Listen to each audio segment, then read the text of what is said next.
Hey guys, how are you doing? This is S. Anthony Thomas. This is the S. Anthony Thomas Show. Look, this is going to be a bit of a departure from normal episodes. I want to let you know that right in advance. This is more of a story time. Um, you, I just want you to bear with me and just listen to this one. I know you tend to listen to entire episodes all the way through, and I appreciate that. But because this is a departure, I know that if you don't want to listen, that's cool. But I think that you will get something from this. I really do. So I'm just going to jump right into it. Because one of my best friends, I lost one of my best friends earlier this week. And I want to tell you some stories that tie into what's going on right now. You have felt this at some point, depending on how old you are, or you will feel this in the future. So hopefully if you listen to this, it will help you and maybe comfort you when the time comes. And I'm going to start off with a few losses that informed who I am as a human being. One of the first ones, most recently, was a few years ago. My two nephews were taken away at the same time. And I was super close to one, not as close to the other one. He was cool, but he lived in another section of the city and I didn't see him that much. But when I saw him, he showed me love and I showed him love. We were family. The other one, I was there since he was a baby. I saw him all the time. That was, when it's your sister's kid, that's the closest to you having children if you don't have children, and I don't have children. So the closest thing I have to kids, if you're in my situation, are your sister's kids. And I used to see him Sunday after Sunday after Sunday. He would come over, so much so that he had a key to the door, and there were locks that I had on the door that I would lock when I knew no one was supposed to be coming in. But if there was a time when there was a chance that he was going to show up, I only locked that lock so my door would be locked. But if he needed to get in, he could get in. It got to the point where I only locked the other locks when I was going to sleep at night. And then the tragedy happened and they were taken away. And I couldn't lock that lock for a year and a half. He was gone. I had gone to the funeral. I knew he was gone. We did all the everything had been taken care of. All the things you normally do for closure when a person passes away, we had done those things, but I couldn't put my key in that lock and lock it for a year and a half.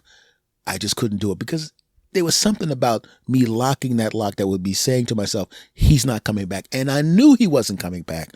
And it took me a year and a half. Now we move over to my uncles. They were sick. One of them was sick, but we didn't think anything was going to happen to him. Just kind of sick that just lasts for decades. One of them was terminal. It was only a matter of time. He was literally hanging on way longer than the doctor thought he was going to hang on. So much so that there were many times, because I took him to his doctor appointments and I got his medicine and all that kind of stuff. That's me. I did with my Uncle Dave, with his two brothers, Jimmy and Junior. And so I would see them every other day because I'd go to one person one day, with another person the next day. They would be with me the whole time. And I had memories with each one of them. My Uncle Jim was more of a funny guy. They were all funny, but Jim was a more funny, goofy. We would break each other's stones more like friends than uncle and nephew. My Uncle Junior was the same way. He was a very dry humor. You didn't even realize if you didn't know him what he had just done to you. I picked that up from both of them, obviously. But we lost those two, and I had memories with those two. I have episodes on the other podcast. I don't want to rehash all of that, but I told the story of how I felt about them and losing them, and more in depth. But it's not about them It's not about them right now today. And then finally, when those other two uncles passed away, tragically, of course, it's always a tragedy when people you love to pass away.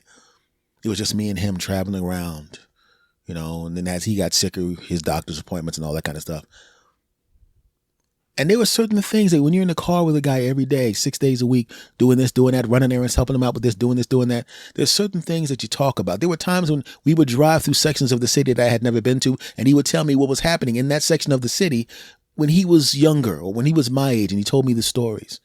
And there were certain things that we both knew about. And he'd point to a building that used to be something, and he would tell me what it was before it was the thing that I saw. There were certain streets that were really chewed up. And he passed away, and then I would drive by that street, and it was really smooth. And I almost wanted to turn my head to the right and go, look, they finally fixed it. I could have done that, but he had already passed away. And every time I go to my hometown and I drive down that street and I look at that newly fresh road that was a piece of crap when he was alive and we drove on it, we would always kind of brace ourselves when we had to drive across it and laugh about watching people's cars slide around. I think of this. I think of my Uncle Dave. Today I go down there to do something for a relative and I see a place that was a vacant lot and he was always going, somebody should do something with that lot. That's ridiculous. They can't let that lot sit like that. They're going to have bugs and this and that's going to be disgusting. I drove by. They are turning it into an apartment building. He's been gone almost 2 years and I almost turned my head to the right side of the car and said, see it. Oh, it takes you a while to get over certain things.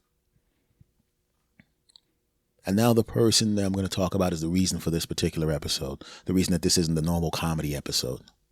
Like I said, I lost a good friend of mine, George, a couple days ago.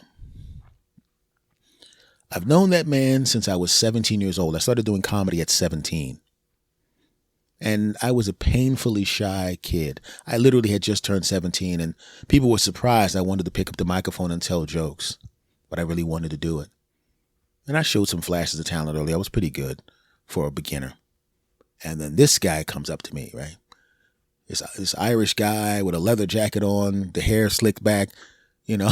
And I'm looking at the guy and I'm going, what is this? The tall Fonzie, right?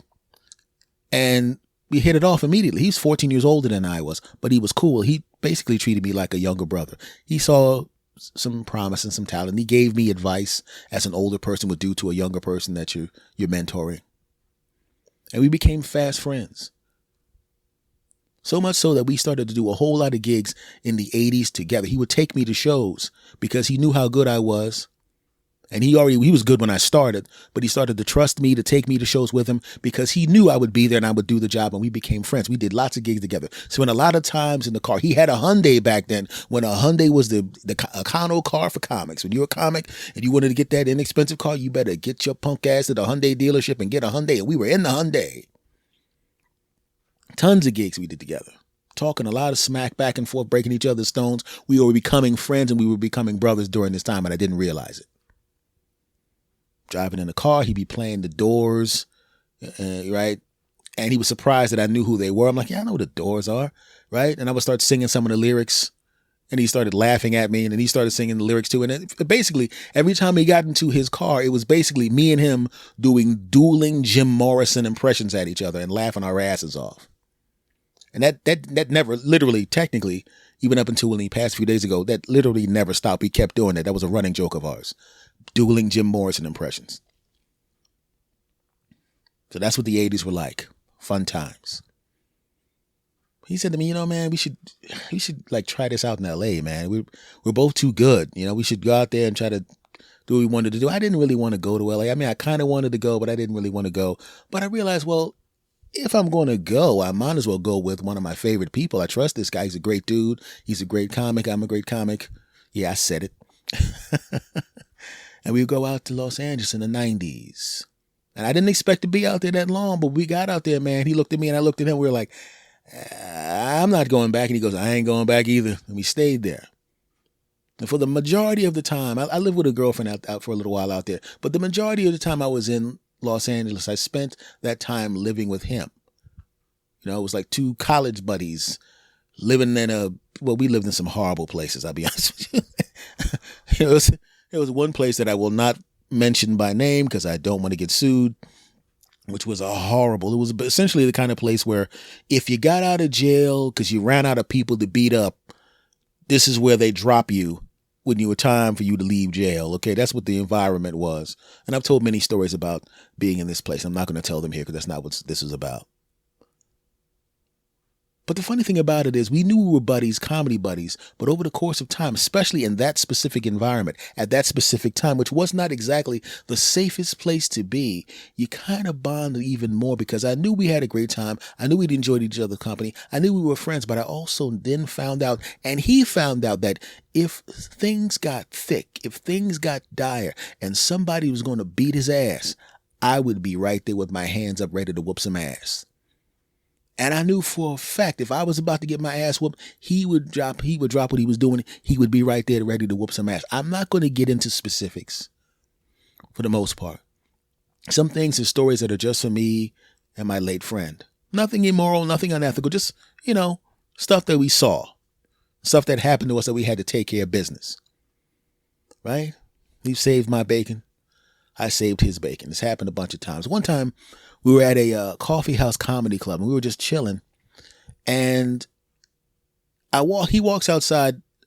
I forgot what he was doing, but I was inside. I walked out and there these two police officers giving him a hard time. And I'm looking over there like, oh, hell no, not today. You know what I'm saying? If he gets his ass whooped, we're both getting our ass whooped. So I'm going over there. I'm like, all right, I guess we just both got to get our asses whipped. And he gave me the look like, nope. The same look I had given him on occasion was like, I know this looks bad, but I can handle this. But, just keep it. You can hang around. But, he tried to wave me away. And I'm looking at him like, you can wave all you want. I ain't going anywhere. And I made sure the police officers knew I was standing there and there was a witness right there. If you're going to whoop one ass, you're going to have to whoop both our asses. That's just the way it's going to be. Too bad. And I just hung around until it resolved itself. Just like he had done for me. Because that's what you do. Right? Like I said, he did it for me. I did it for him. Wasn't the first time, wasn't the last time. And it's really interesting because when somebody knows you that long, when he passed, it's almost 36 years of comedy for me. So he knew me all of that, all my adult life plus a year. You have history. You have stories. After a while, when we didn't become stars and we had blown out rooms left and right, it just didn't matter. Wasn't our time, I guess. He decided he wanted to go back. And I said, you know what, man? It was just like when we went to Los Angeles. I was like, I don't know, man. And eventually I started thinking, I'm like, you know what? I got a brand new car at this particular time. Let's go back. Let's go back. His back was a little screwed up at the time. So it wasn't like he was, going to drive the car. But he said, I can do it. I said, all right, I'll take the first leg.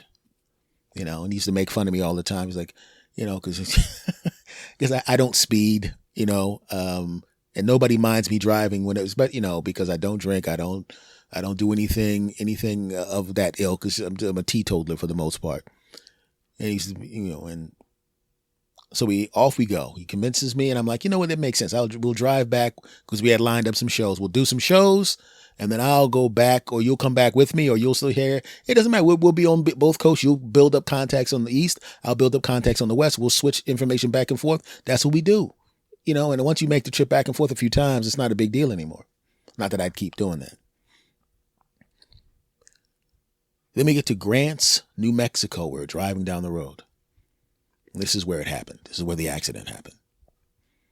I want to just let you know this because this is something that I did not know. I had no idea about this. Sun glare in Grants, New Mexico, in that area of the country is horrible. It's horrible. If you're not from there, you don't realize how much of a danger you're actually in. I didn't notice until after I was on my way home after the accident that a lot of the people there had these really dark windshields that lived there. They knew. And now if you actually check New Mexico right now, if you went on the web and checked New Mexico and you said you were driving through, it would say sun glare advisory. Well, back then there was no internet to tell you that, and I didn't know.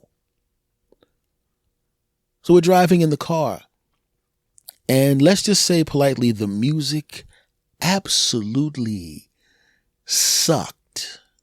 So we're looking at each other like, what the hell is this bull stuff? He's, I don't know. So I'm like, dude, just flip through the stations. I don't need it. He's flipping through the stations. Can't find anything. It's good God, man. I'm like, I know. He goes, man, excuse my language. He goes, man, fuck this. I'm getting my Walkman. I'm like, oh, come on. You gonna let me listen to this bull by myself? He laughs in his trademark fashion. Ha ha ha ha ha ha. That's how he laughed. He takes his seatbelt off. He reaches back into the back, starts rifling through his bag to get his Walkman. And that's when the sun glare hit the windshield. I couldn't see anything.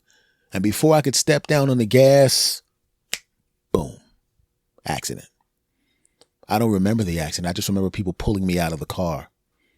I don't remember all that part of it's kind of fuzzy.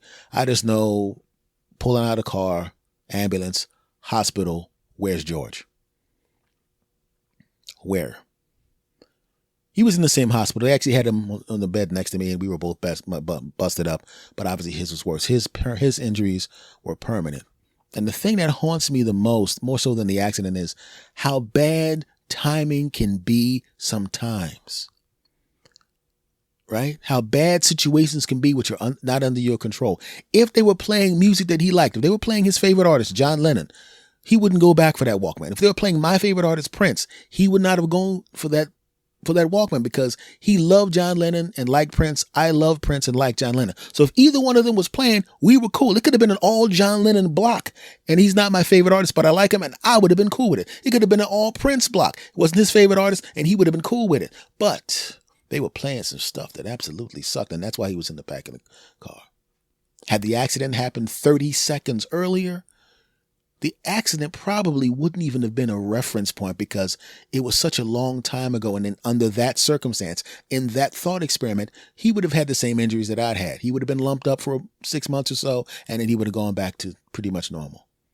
Had the accident happened about a minute later, he would have gotten his Walkman, put it on, clicked his seatbelt in, because I was a stickler for people with seatbelts, and we would not be talking about this. But the music wasn't playing, and the accident happened at that moment. And he was changed forever. A lot of other things happened. It took me a while to find him in New Mexico. It took me a while to find what was going on, and everybody got home. But my friend / brother was damaged permanently. Injuries that current science cannot fix, could not fix. He never got an opportunity to be healed completely. Over the times, we talked on the phone all the time. And we were basically kind of a time machine for each other. More so a time machine for him, because obviously because of the injuries, the brain injuries, sometimes he would forget things, and sometimes he'd want to talk about things that he already talked about, and I was okay with that. I would try to call him, because I would try to call him in the most convenient time, but sometimes I'd catch him and he'd be in physical therapy, or he'd be getting some kind of treatment or something, or I'd wake him up and I'm like, you know what? I'm not going to call you anymore. You call me. When you want me to call you, it doesn't matter. Look, dude, you call me whenever you want. Call my cell phone. Okay. If I can stop what I'm doing, I will, whatever I'm doing, if I can't, I will shut it the fuck down and we will talk. You call on Sundays during football. I don't give a shit. We will talk. Whatever you call, we will talk. Okay. And that's how it was for decades. Sometimes during the week, but mostly on Sundays. Like that Sunday, the day he passed, from what they tell me. Because I was waiting for the phone call. But on the same day that I was waiting for the phone call, just like with my nephew, I was waiting for the phone call. And in my case of my nephew, the text, "What's the score, Unc? Who won the UFC fight last night? I didn't get a chance to see it." Just like I was waiting for the call from Sharp and I found out that he had passed. Just like when I was waiting for my nephew to show up, I found that he had been taken away.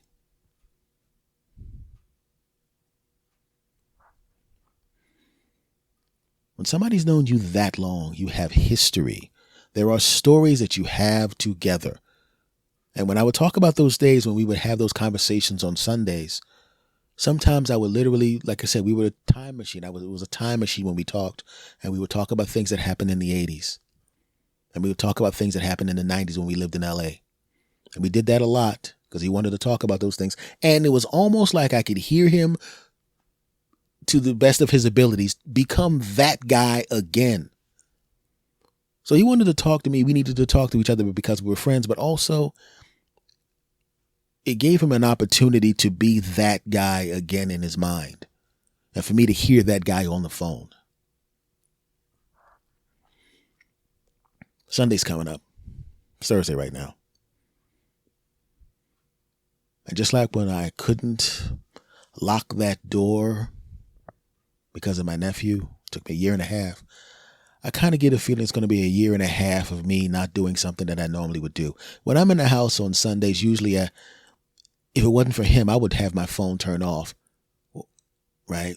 Or during the week on a Saturday, any other day when I'm at the house, the phone usually is in my pocket a lot, but sometimes I'll just leave it on the desk and go about my business in the house. But on Sundays, I always had that phone in my pocket.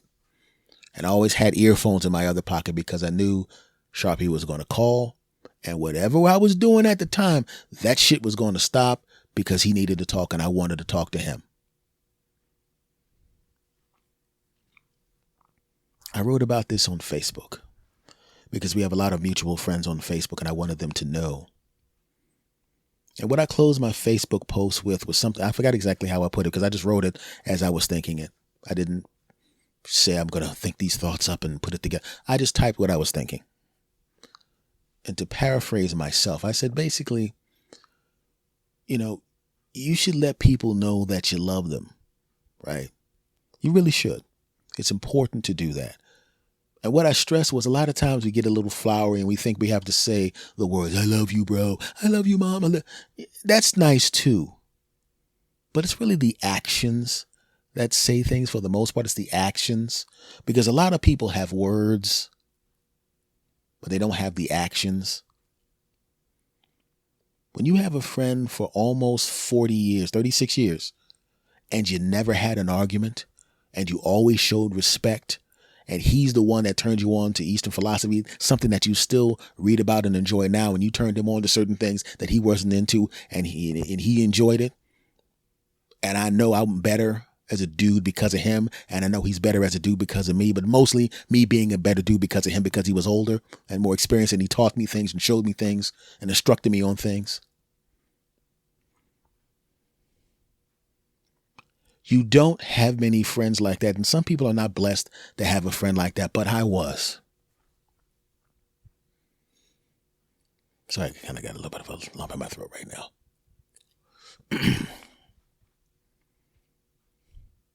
So this is what I would say to you. Just make sure that the people around you know you love them. Like I said, you don't necessarily have to say it. If you can, do. If you don't, that's cool too. But they should know. And if you do the actions consistently, they know. Even if they don't tell you, they do. And even if you didn't say it, you do. Well, I know George Sharp knows that I loved him like a brother. That I know for a fact. And I know for a fact he felt the same way about me. For a fact. And as I said in the Facebook post, I take some comfort in that. I do. So, rest in peace, my friend. Rest in peace. And to you, I want to say this. Listen, like I said, if you got a friend, make sure you're a friend to them all the time. Don't pick and choose your spots. Even when it's the best to be somebody's friend when it's difficult. Right? To be there when they need you, when it's difficult. It's easy to be there on the easy stuff. It's easy to be there to show up for the party. But there's sometimes when things get rough. When things got rough for him, my ass was there. And it never occurred to me not to be. We would live together, man. We were in the same place. And I knew there were times he needed me to be there to do some things. And I was there, and vice versa. So when you're a friend, man, when your friend's there, man, and you're kicking it with them, make sure they know that you're important. That they're important to you. You know what I mean? Because even though, like I said in the Facebook post, I feel like I got hit in the stomach with a baseball bat. But it would have been worse if I didn't know that we were cool from the beginning all the way to the end. It's amazing.